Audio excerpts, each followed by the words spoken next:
Greetings and God bless. I was just listening to a video from a bicycle touring guy on YouTube. And he was talking about how he noticed that he would be in a city and he'd rent different Airbnbs. And he noticed that when it was a nice apartment in a nice area compared to a crummy apartment in a bad area, it affected his mood. And I just loved that summary. And I do find that to be the case that there's some cities that are just just bad cities. They may look good on the surface, but they don't have certain things.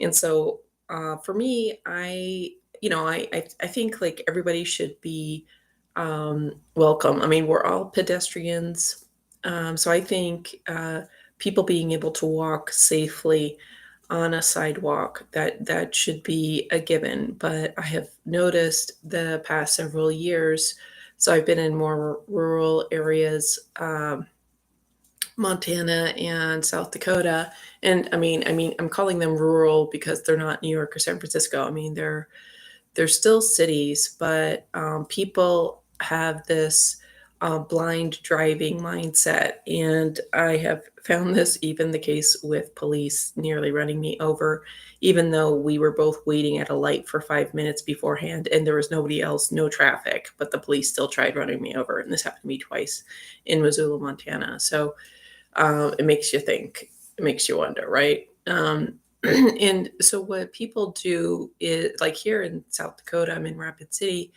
and so every place has a driveway. And so every 10 feet, you have a driveway on a sidewalk. And people are driving, it's a downtown area, but people are driving like it's their backyard, like it's the dirt roads or something like that. So they're pulling out blindly, fast on the sidewalk. They're like, well, it's my driveway. Everybody should just be stopping at every driveway. And I think in my value system, since we're all pedestrians, we all walk, that pedestrians should have the right of way. That's my moral, ethical belief. And actually, that is the law everywhere, in every city in the nation. People, excuse me, people walking on sidewalks have the right of way. Cars do not have right of way on the sidewalk. You're not supposed to run pedestrians over on the sidewalk, but drivers are like, run, run, little bipeds, run. And when I'm trying to cross the street here, and this has happened other places in Montana, when I was in Virginia, like drivers are trying to nudge you with their car to hurry up and cross the street. And there's only so fast one can walk, and I'm not going to run across every street. That is not, I am not a second class, I'm not a third class slave that has to run because the car is there. That person's sitting comfortable in their car. The only effort they have to do is push their foot on the wheel, whereas I'm walking across the street. And anyway, back to healthy cities. So, what have experienced, like living in Rapid, has been the worst city for me as a pedestrian, because it is so unfriendly for pedestrians. Yes, there is once an hour bus service. It stops at 5 o'clock. There's I mean, I came here during the lockdowns, and those things still did happen here, somewhat. It seemed like anything that was federally funded or funded by some sort of grants um, was really into the totalitarianism that has infested our world. So there was only like 6 seats available on this once an hour bus here in Rapid, and many of the bus stops don't have a sign, don't have seats, don't have shelter. And South Dakota is a place that you can get. It can go from 60 to 40 to 20 degrees. It can go to 20 degrees in a couple hours or faster. And there's hail. There's 60-mile-an-hour winds. South Dakota is not, um, it's not a safe place actually, for a pedestrian, in my opinion. The sun, like we had a week of 70s weather, maybe a week of 70 degrees weather at the most. I mean, I noticed like 4 or 5 days, and now it's like maybe close to 80s, 90s, and there's not trees here, so the sun is very strong. It's a very dry place, and the heat is just brutal. When I first was here, and I was a pedestrian. I was out every day, um, exploring, with limited energy because I have chronic Lyme, and uh, I think I got heat stroke day after day. And not to mention, every place was spraying all these harsh chemicals. So I was having these terrible chemical exposures. And then I was cooked in this 100-degree heat. I was very dry. And at the time, there was just a lot of things that was unlivable here. And I've heard of this new term called a strode, STROAD. It's a combination of a street and a road. And so when there's like these, maybe 6 lane or 4 lane highway roadways, it's very stressful, to try to cross as a pedestrian because the drivers themselves are distracted and they're just trying to get to point A, point B, and they're not expecting people to walk. And that's the thing that I have discovered, that when it's a car culture, the drivers are not experienced with pedestrians. They just don't have any place in their minds for a pedestrian. They are never a pedestrian, except for when they're in a pedestrian friendly city. Um, and so it's pretty bad. And one time, like this driver cut me off, and I was like near downtown, and two police officers saw it and they laughed. They were like looking at me, expecting me to think it was funny. And I'm like when somebody threatens you with running you over with a vehicle, that's attempted murder. It's not funny. But people who are drivers, they think it's funny. They think it's just normal. So basically, attempted murder is just normal for drivers in some locations because there's just no accountability. There's no conscience about it.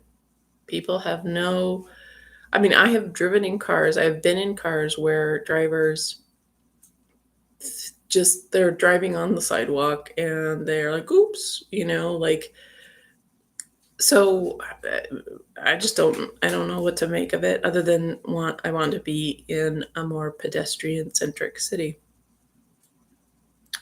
or where people have common decency, because it's not common decency when it's 20 degrees and the driver is trying to run you over when it's an icy street and you're trying to cross the street and it's cold and snowing, or I mean, it's just people are psychotic. Like, drivers are so psychotic, so dissociated from the human experience because they have no conscience. They're like, so what if it's 20 degrees and the road is icy and I can see you're almost slipping? I have to go somewhere. I mean, that's this cult that's been engineered. It's just like it's all about me, and anybody who's on foot is unworthy, is subhuman, and should be punished or something, should be killed. Because that's the impression I get from drivers. And I'm sure there's even friends of mine that would be like, "Oh, that's so mean for you to say," And yeah, I make mistakes sometimes, and I'm like, so in the NRA, do people who have guns, is it acceptable? Like, do we go, oh well, you didn't mean to shoot your gun, and wave it about carelessly at people? Like, would that be acceptable? No. But because everybody is so into their cars and they've put themselves in positions where they have to have a car, and where real estate has made it also where people have to have a car, because the good walkable places downtown are owned by the millionaires who are warehousing it and not even using it, and the rents for whatever is available is astronomical, and it's only rich people with cars that can afford that rent generally. Uh, so so there's been this, like, almost, it's like this attack on the pedestrian, the walking person. And I have heard that like the deep state doesn't like pedestrians, and um, it just makes me wonder, like, I mean, I think it's good. I think it's charming when you see somebody walking, when you see uh, somebody walking their dog, or somebody riding a bike, or if it's rainy, somebody with an umbrella. Um, people going to a little shop, like, that is much more charming than an empty road, than an empty street that just has cars parked, right? I mean, but so much is made, makes it impossible for that to occur. So I think um, what I would look for are places that have good public transportation, and that aren't trying to force any medical, like, that aren't trying to practice medicine without a license. And I think also just looking at what are the different stores that are around.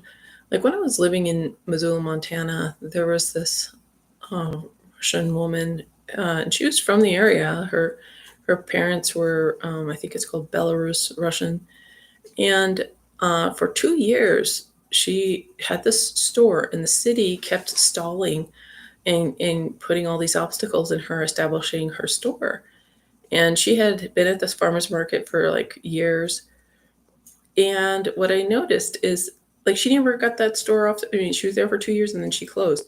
Now there was vaping stores that opened there. I mean, I've seen vaping stores all over the country open up, tattoo stores opening up. Um, what's the other thing that, oh, CB stores. So all those, no problem.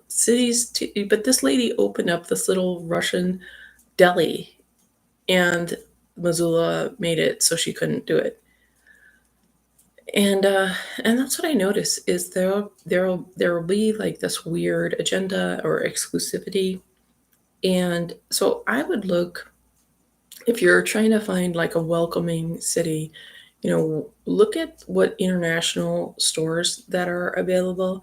Like, is it just Safeway and Lowe's or whatever, or do they allow, because it seems like there's like this mafia where they don't let other legitimate businesses get started. Um, so I think that's another thing to look for. Is there public transit? Uh, how many people are walking, and or taking the bus, and uh, what commercial options are available for people to start a business. And I know, like, for instance, South Dakota supposed to is, and even Montana supposedly did well for commerce, but I really wonder about statistics as well, like how accurate things are, because um, like Missoula is, or at least it was last I looked, was the highest, like, had the highest suicide rate in the nation, in the entire USA. And that was before CV, but so I bet maybe other places are higher now. But if you look on the City of Missoula website, at least when I looked at it, that it had this little link, to learn about that, and it didn't work. It was a broken link. So there will be like websites where they're attempting to do full, or they're not attempting, they're paying lip service to doing full disclosure about the problems that they have, but then they have a broken link, and nobody does anything about it, And yeah, so I think that's very questionable. So and like I would say offhand in my research, I would say I have liked what I have encountered about just the sense of the city of the state. I would say Wisconsin seemed pretty nice. Iowa, there were some people who are into medical practicing medicine without a license, but when I contacted a city human rights, they accepted my complaint. So those two states were seeming pretty good so far.